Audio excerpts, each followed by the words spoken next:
And still with me, Rachel Maddow, Joy Reid, and Jen Psaki. Joy, one of the things that is striking about this warning about the tech industrial complex is I think everyone feels a little headspun by how quickly this has all seemed to congeal in terms of Bezos, Zuckerberg. You know, there was first Elon Musk, but this sort of kissing the ring. First, it's like, we're changing our policies, but also we're going to be at inauguration, and we're going to throw him an inauguration ball. We're going to give him money, and then Melania is going to get a deal. Like, suddenly this sort of vision of what this could like an oligarchy, not in some metaphorical sense, but in the very real and recognizable sense of like a few guys and the head of the country. Right. And the question is, who owns the ring? Because it's not quite clear that Trump is the owner of it. Because in the end, when they're sitting on that dais, they're going to be sitting in a position of tremendous power over him. One of the other pieces of news, Rachel mentioned him, Biden making news. He said we should ban members of Congress from trading in stock while in office.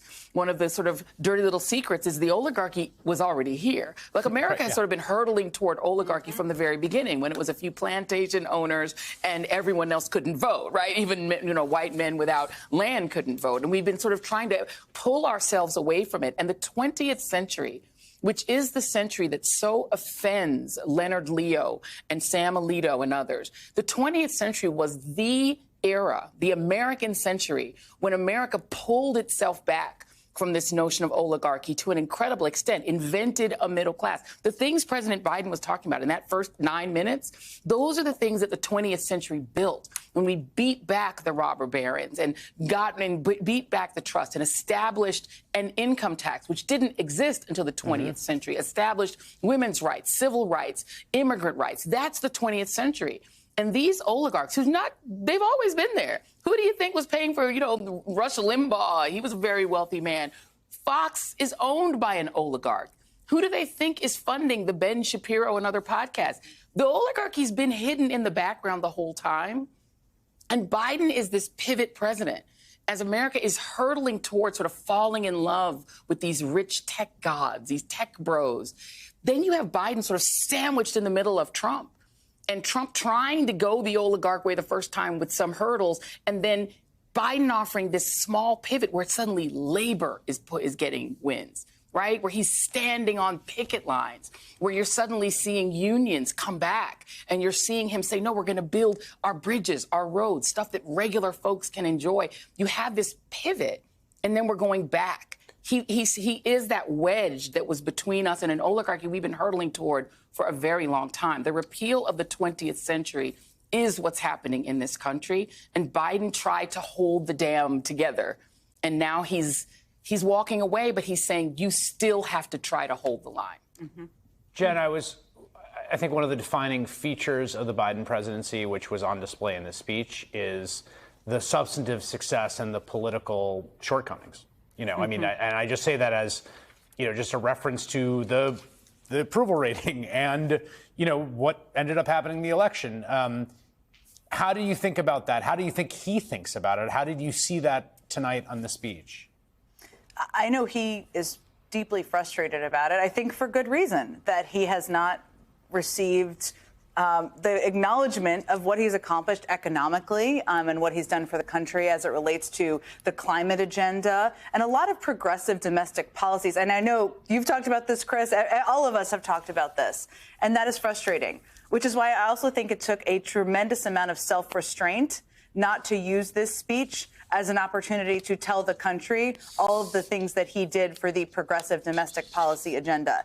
And that meant that also means that everything he outlined there, the warning to the country about oligarchs, about power in the hands of a few, about the tech industrial complex, and his hope and call for the American people to step up and stand guard and stand up for what makes us who we are, is more important to him than getting credit for what he's accomplished in this moment. And that tells you a great deal, because every president wants credit.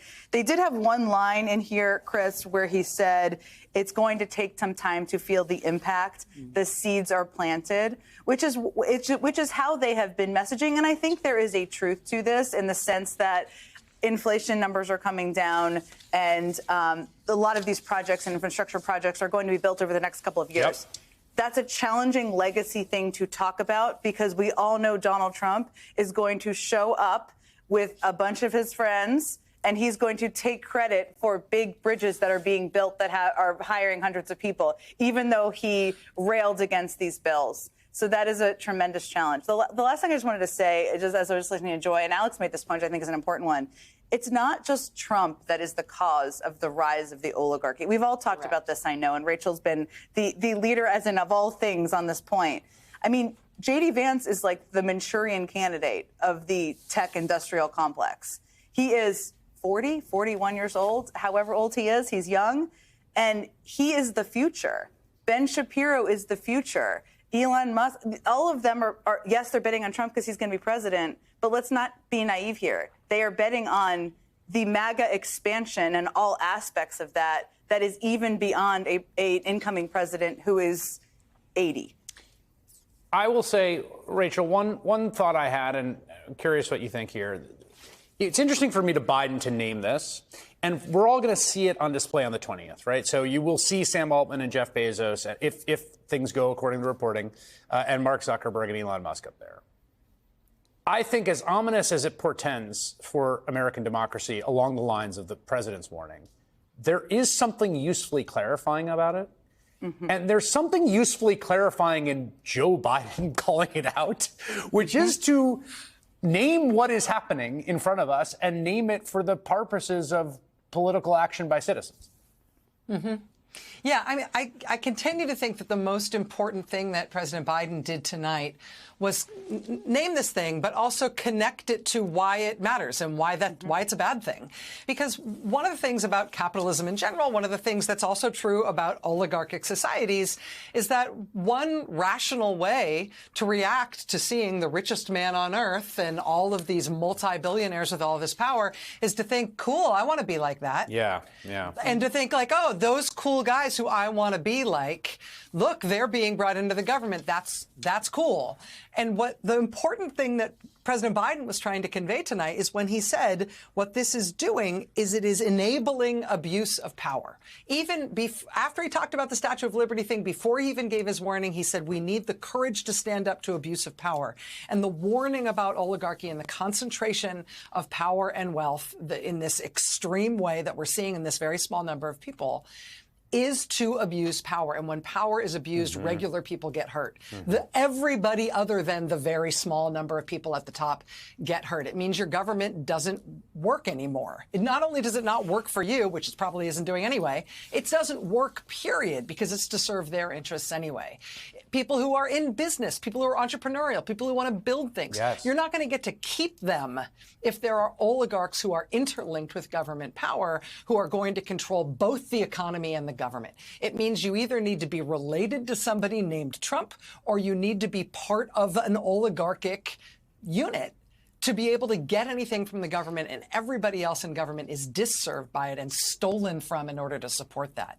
And that tonight, I feel like I'm hearing President Biden articulate for the first time, maybe him doing it as this clarion warning on his way out the door will make more people follow up on that. But I do think we haven't yet had the discussion in this country about why oligarchy is bad. It's bad for your economy. It's bad for your democracy, yes, but it's also bad for individual people, for the regular things we need to do in order to protect our families and live the kind of lives that we want to live. Oligarchies suck for 99.99% of people who live in them. And President Biden is finally starting to give that practical warning. It's a great point. One of the lessons of this era, it's not the most important one, is that even $250 billion can't actually make you cool. Something that we've learned. Firm over the but last fair. Rachel So Maddow, true. Joy Reid, and Jen Psaki. Thank you all.